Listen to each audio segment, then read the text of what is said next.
Prezidentimizning 62-sonli qaroriga asosan bizlarda yoshlar biznesi uchun imtiyozli kredit mahsulotimiz mavjud. Bunda asosan bu xizmat turimidan kimlar foydalanadi? Ya'ni asosan ta'sischisi yosh fuqaro bo'lgan yuridik shaxs tashkil etgan holda faoliyat yurituvchi mijozlar hamda yakka tartibdagi tadbirkorlik subyekti sifatida faoliyat yurituvchi yosh fuqarolarga. Bunda yana asosiy shartimiz yoshlar 18 yoshga to'lgan va 30 yoshdan oshmagan O'zbekiston Respublikasi fuqarosi bo'lishi kerak. Xo'p, kredit miqdori 500 million so'mgacha, 500 million so'mdan yuqori 1,5 milliard so'mgacha, 1,5 milliard so'mdan yuqori 5 milliard so'mgacha mavjud. Ya'ni buni har birining alohida o'zining shartlari bor. Ya'ni agar siz 500 million so'mgacha kredit miqdorini olmoqchi bo'lsangiz, yakka tartibdagi tadbirkor hamda yuridik shaxs bo'lmagan qarz oluvchilar, ya'ni ulardan talab qilinadiki, kamida 2 nafar yangi ish o'rni yaratish sharti bilan.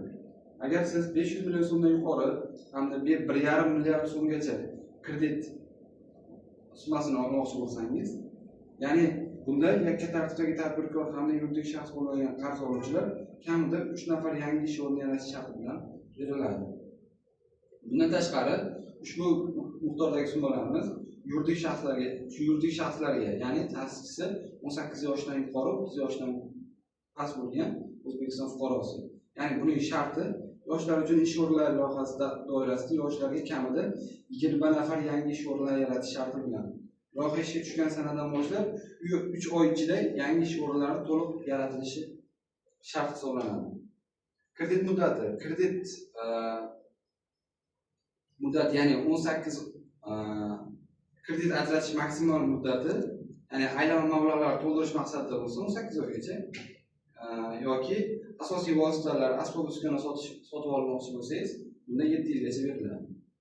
Xo'p, bunda eslatib o'tadigan shartimiz kredit muddati loyihaning o'zini qoplanishini inobatga olgan holda bundan kamroq muddatga belgilanishi ham mumkin. Xo'p, keyingi bu kredit mahsulotimizning imtiyozli davrlariga kelsak, ya'ni siz kreditni aylama mablag'ini to'ldirish maqsadida olsangiz, bunda imtiyozli davr 6 oygacha hisoblanadi. Agarda kreditni asosiy asbob-uskunalar sotib olish, qurilish ishlarini bajarish va boshqa maqsadlarda olsangiz, bunda sizga imtiyozli davrning maksimal muddati 2 yilgacha belgilanadi. Bundagi asosiy shartimiz imtiyozli davr loyihaning o'zini qoplanishini inobatga olgan holda bundan kamroq muddatga ham belgilanishi mumkin.